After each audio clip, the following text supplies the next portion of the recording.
Chapter 8. I couldn't sleep all night.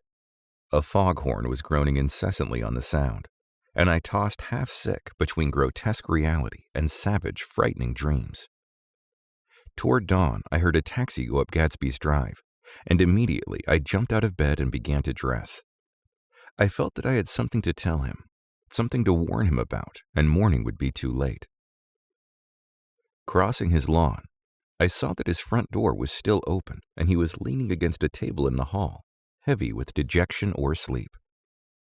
"Nothing happened," he said wanly. I waited, and about 4 o'clock she came to the window and stood there for a minute, and then turned out the light. His house had never seemed so enormous to me as it did that night when we hunted through the great rooms for cigarettes. We pushed aside curtains that were like pavilions, and felt over innumerable feet of dark wall for electric light switches. Once I tumbled with a sort of splash upon the keys of a ghostly piano. There was an inexplicable amount of dust everywhere, and the rooms were musty, as though they hadn't been aired for many days. I found the humidor on an unfamiliar table, with 2 stale, dry cigarettes inside. Throwing open the French windows of the drawing room, we sat smoking out into the darkness. "You ought to go away," I said. "It's pretty certain they'll trace your car." "Go away now, old sport?" "Go to Atlantic City for a week, or up to Montreal." He wouldn't consider it. He couldn't possibly leave Daisy until he knew what she was going to do. He was clutching at some last hope, and I couldn't bear to shake him free. It was this night that he told me the strange story of his youth with Dan Cody. Told it to me because Jay Gatsby had been broken up like glass against Tom's hard malice, and the long secret extravaganza was played out. I think that he would have acknowledged anything now, without reserve, but he wanted to talk about Daisy. She was the first nice girl he had ever known. In various unrevealed capacities, he had come in contact with such people, but always with indiscernible barbed wire between. He found her excitingly desirable. He went to her house, at first with other officers from Camp Taylor, then alone. It amazed him. He had never been in such a beautiful house before. But what gave it an air of breathless intensity was that Daisy lived there. It was as casual a thing to her as his tent out at camp was to him. There was a right mystery about it. A hint of bedrooms upstairs, more beautiful and cool than other bedrooms. Of gay and radiant activities taking place through its corridors. And of romances that were not musty and laid away already in lavender, but fresh and breathing and redolent of this year's shining motor cars, and of dances whose flowers were scarcely withered. It excited him, too, that many men had already loved Daisy. It increased her value in his eyes. He felt their presence all about the house, pervading the air with the shades and echoes of still vibrant emotions. But he knew that he was in Daisy's house by a colossal accident. However glorious might be his future as Jay Gatsby, he was at present a penniless young man without a past, and at any moment the invisible cloak of his uniform might slip from his shoulders. So he made the most of his time. He took what he could get, ravenously and unscrupulously. Eventually he took Daisy one still October night, took her because he had no real right to touch her hand. He might have despised himself, for he had certainly taken her under false pretenses. I don't mean that he had traded on his phantom millions, but he had deliberately given Daisy a sense of security.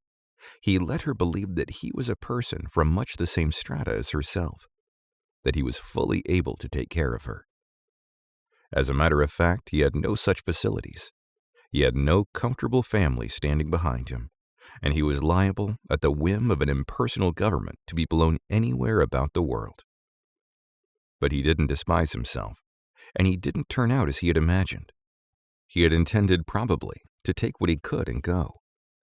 But now he found that he had committed himself to the following of a grail. He knew that Daisy was extraordinary, but he didn't realize just how extraordinary a nice girl could be. She vanished into her rich house, into her rich, full life, leaving Gatsby nothing. He felt married to her, that was all. When they met again 2 days later, it was Gatsby who was breathless, who was somehow betrayed. Her porch was bright with the bought luxury of starshine. The wicker of the settee squeaked fashionably as she turned toward him, and he kissed her curious and lovely mouth. She had caught a cold, and it made her voice huskier and more charming than ever, and Gatsby was overwhelmingly aware of the youth and mystery that wealth imprisons and preserves, of the freshness of many clothes, and of Daisy, gleaming like silver, safe and proud above the hot struggles of the poor. I can't describe to you how surprised I was to find out I loved her, old sport. I even hoped for a while that she'd throw me over, but she didn't, because she was in love with me too. She thought I knew a lot because I knew different things from her. Well, there I was, way off my ambitions, getting deeper in love every minute. And all of a sudden I didn't care. What was the use of doing great things if I could have a better time telling her what I was going to do? On the last afternoon before he went abroad, he sat with Daisy in his arms for a long, silent time. It was a cold fall day, with fire in the room, and her cheeks flushed. Now and then she moved, and he changed his arm a little, and once he kissed her dark shining hair. The afternoon had made them tranquil for a while, as if to give them a deep memory for the long parting the next day promised.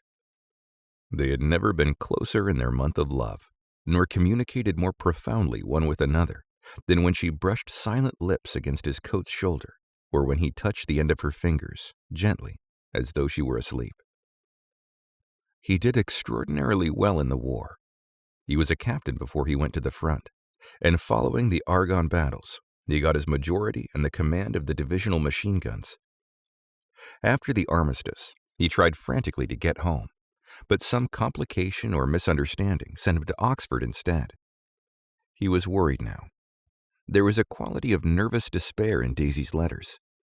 She didn't see why he wouldn't come. She was feeling the pressure of the world outside, and she wanted to see him and feel his presence beside her and be reassured that she was doing the right thing after all.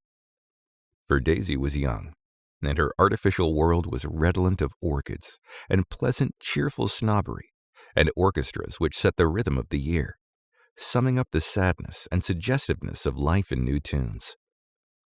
All night, the saxophones wailed the hopeless comment of the Beale Street Blues, while 100 pair of golden and silver slippers shuffled in the shining dust.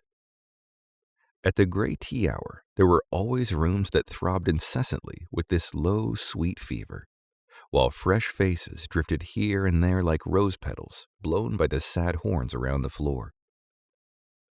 Through this twilight universe, Daisy began to move again with the season. Suddenly, she was again keeping half a dozen dates a day with half a dozen men, and drowsing asleep at dawn with the beads and chiffon of an evening dress tangled among dying orchids on the floor beside her. And all the time, something within her was crying for decision. She wanted her life shaped now, immediately, and the decision must be made by some force, of love, of money, of unquestionable practicality that was close at hand. The force took shape in the middle of spring with the arrival of Tom Buchanan. There was a wholesome bulkiness about his person and his position, and Daisy was flattered. Doubtless there was a certain struggle and a certain relief. The letter reached Gatsby while he was still at Oxford. It was dawn now on Long Island, and we went about opening the rest of the windows downstairs, filling the house with gray-turning, gold-turning light. The shadow of a tree fell abruptly across the dew, and ghostly birds began to sing among the blue leaves. There was a slow, pleasant movement in the air, scarcely a wind, promising a cool, lovely day. I don't think she ever loved him. Gatsby turned around from a window and looked at me challengingly. You must remember, old sport, she was very excited this afternoon. He told her those things in a way that frightened her, that made it look as if I was some kind of cheap sharper, and the result was she hardly knew what she was saying. He sat down gloomily. Of course, she might have loved him just for a minute, when they were first married, and loved me even more then, do you see? Suddenly he came out with a curious remark. In any case, he said, it was just personal. What could you make of that, except to suspect some intensity in his conception of the affair that couldn't be measured? He came back from France when Tom and Daisy were still on their wedding trip, and made a miserable but irresistible journey to Louisville on the last of his army pay. He stayed there a week, walking the streets where their footsteps had clicked together through the November night, and revisiting the out-of-the-way places to which they had driven in her white car. Just as Daisy's house had always seemed to him more mysterious and gay than other houses, so his idea of the city itself, even though she was gone from it, was pervaded with a melancholy beauty. He left feeling that if he had searched harder, he might have found her, that he was leaving her behind. The day coach, he was penniless now, was hot. He went out to the open vestibule and sat down on a folding chair, and the station slid away and the backs of unfamiliar buildings moved by. Then out into the spring fields, where a yellow trolley raced them for a minute with people in it who might once have seen the pale magic of her face along the casual street. The track curved, and now it was going away from the sun, which as it sank lower seemed to spread itself in benediction over the vanishing city where she had drawn her breath. He stretched out his hand desperately, as if to snatch only a wisp of air, to save a fragment of the spot that she had made lovely for him. But it was all going by too fast now for his blurred eyes, and he knew that he had lost that part of it, the freshest and the best forever. It was 9 o'clock when we finished breakfast and went out on the porch. The night had made a sharp difference in the weather, and there was an autumn flavor in the air. The gardener, the last one of Gatsby's former servants, came to the foot of the steps. "I'm going to drain the pool today, Mr. Gatsby. Leaves will start falling pretty soon, and then there's always trouble with the pipes." "Don't do it today," Gatsby answered. He turned to me apologetically. "You know, old sport, I've never used that pool all summer." I looked at my watch and stood up. 12 minutes to my train. I didn't want to go to the city. I wasn't worth a decent stroke of work, but it was more than that. I didn't want to leave Gatsby. I missed that train and then another before I could get myself away. "I'll call you up," I said finally. "Do, old sport. I'll call you about noon." We walked slowly down the steps. "I suppose Daisy'll call too." He looked at me anxiously, as if he hoped I'd corroborate this. "I suppose so. Well, goodbye." We shook hands and I started away. Just before I reached the hedge, I remembered something and turned around. "They're a rotten crowd," I shouted across the lawn. "You're worth the whole damn bunch put together." I've always been glad I said that. It was the only compliment I ever gave him, because I disapproved of him from the beginning to end. First he nodded politely, and then his face broke into a radiant and understanding smile, as if we'd been in ecstatic cahoots on that fact all the time. His gorgeous pink rag of a suit made a bright spot of color against the white steps, and I thought of the night when I first came to his ancestral home, 3 months before. The lawn and drive had been crowded with the faces of those who guessed at his corruption, and he had stood on those steps, concealing his incorruptible dream as he waved them goodbye. I thanked him for his hospitality. We were always thanking him for that, I and the others. "Goodbye," I called. "I enjoyed breakfast, Gatsby." Up in the city, I tried for a while to list the quotations on an interminable amount of stock. Then I fell asleep in my swivel chair. Just before noon, the phone woke me, and I started up with sweat breaking out on my forehead. It was Jordan Baker. She often called me up at this hour because the uncertainty of her own movements between hotels and clubs and private houses made her hard to find in any other way. Usually her voice came over the wire as something fresh and cool, as if a divot from a green golf links had come sailing in at the office window. But this morning it seemed harsh and dry. "I've left Daisy's house," she said. "I'm at Hampstead, and I'm going down to Southampton this afternoon." Probably it had been tactful to leave Daisy's house, but the act annoyed me, and her next remark made me rigid. "You weren't so nice to me last night." How could it have mattered then? Silence for a moment. Then, however, I want to see you. I want to see you too. Suppose I don't go to Southampton and come into town this afternoon. No, I don't think this afternoon. Very well. It's impossible this afternoon. We talked like that for a while, and then abruptly we weren't talking any longer. I don't know which of us hung up with a sharp click, but I know I didn't care. I couldn't have talked to her across a tea table that day if I never talked to her again in this world. I called Gatsby's house a few minutes later, but the line was busy. I tried 4 times. Finally, an exasperated central told me that the wire was being kept open for long distance from Detroit. Taking out my timetable, I drew a small circle around the 3:50 train. Then I leaned back in my chair and tried to think. It was just noon.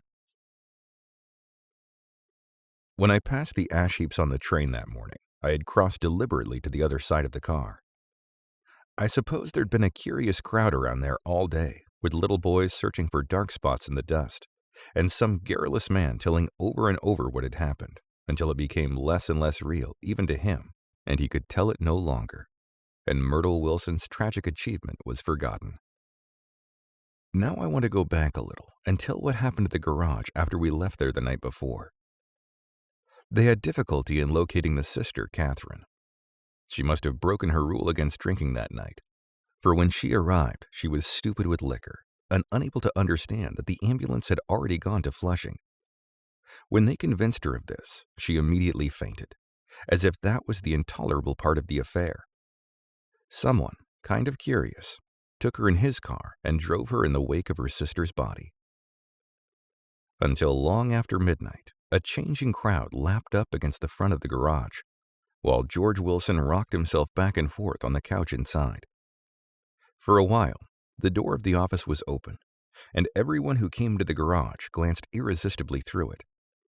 Finally, someone said it was a shame and closed the door. Michaelis and several other men were with him. First 4 or 5 men, later 2 or 3 men. Still later, Michaelis had to ask the stranger to wait there 15 minutes longer, while he went back to his own place and made a pot of coffee. After that, he stayed there alone with Wilson until dawn. About 3 o'clock, the quality of Wilson's incoherent muttering changed. He grew quieter and began to talk about the yellow car. He announced that he had a way of finding out whom the yellow car belonged to, and then he blurted out that a couple of months ago, his wife had come from the city with her face bruised and her nose swollen. But when he heard himself say this, he flinched and began to cry, "Oh my God," again in his groaning voice. Michaelis made a clumsy attempt to distract him. "How long have you been married, George? Come on there. Try and sit still a minute and answer my question. How long have you been married?" 12 years. Ever had any children? Come on, George, sit still. I asked you a question. Did you ever have any children? The hard brown beetles kept thudding against the dull light, and whenever Michaelis heard a car go tearing along the road outside, it sounded to him like the car that hadn't stopped a few hours before. He didn't like to go into the garage because the workbench was stained where the body had been lying, so he moved uncomfortably around the office. He knew every object in it before morning, and from time to time sat down beside Wilson, trying to keep him more quiet. "Have you got a church you go to sometimes, George? Maybe even if you haven't been there for a long time. Maybe I could call up the church and get a priest to come over and he could talk to you, see?" "Don't belong to any." "You ought to have a church, George, for times like this. You must have gone to church once. Didn't you get married in a church? Listen, George, listen to me. Didn't you get married in a church?" "That was a long time ago." The effort of answering broke the rhythm of his rocking. For a moment he was silent. Then the same half-knowing, half-bewildered look came back into his faded eyes. "Look in the drawer there," he said, pointing at the desk. "Which drawer?" "That drawer. That one." Michaelis opened the drawer nearest his hand. There was nothing in it but a small, expensive dog leash, made of leather and braided silver. It was apparently new. "This?" he inquired, holding it up. Wilson stared and nodded. "I found it yesterday afternoon. She tried to tell me about it, but I knew it was something funny. You mean your wife bought it? She had it wrapped in tissue paper on her bureau. Michaelis didn't see anything odd in that, but he gave Wilson a dozen reasons why his wife might have bought the dog leash. But conceivably, Wilson had heard some of these examples before, from Myrtle, because he began saying, "Oh my God," again in a whisper. His comforter left several explanations in the air. "Then he killed her," said Wilson. His mouth dropped open suddenly. "Who did?" "I have a way of finding out." "You're morbid, George," said his friend. "This has been a strain to you, and you don't know what you're saying. You'd better try and sit quiet till morning." "He murdered her." "It was an accident, George." Wilson shook his head. His eyes narrowed, and his mouth widened slightly with the ghost of a superior, "I know," he said defiantly. "I'm one of these trusting fellas, and I don't think any harm to nobody. But when I get to know a thing, I know it. It was the man in that car. She ran out to speak to him, and he wouldn't stop." Michaelis had seen this too, but it hadn't occurred to him that there was any special significance in it. He believed that Mrs. Wilson had been running away from her husband rather than trying to stop any particular car. "How could she have been like that?" "She's a deep one," said Wilson, as if that answered the question. He began to rock again, and Michaelis stood twisting the leash in his hand. "Maybe you've got some friend that I could telephone for, George." This was a forlorn hope. He was almost sure that Wilson had no friend. There was not enough of him for his wife. He was glad a little later when he noticed a change in the room, a blue quickening by the window, and realized that dawn wasn't far off. About 5 o'clock, it was blue enough outside to snap off the light. Wilson's glazed eyes turned out to the ash heaps, where small gray clouds took on fantastic shapes and scurried here and there in the faint dawn wind. "I spoke to her," he muttered after a long silence. "I told her she might fool me, but she couldn't fool God.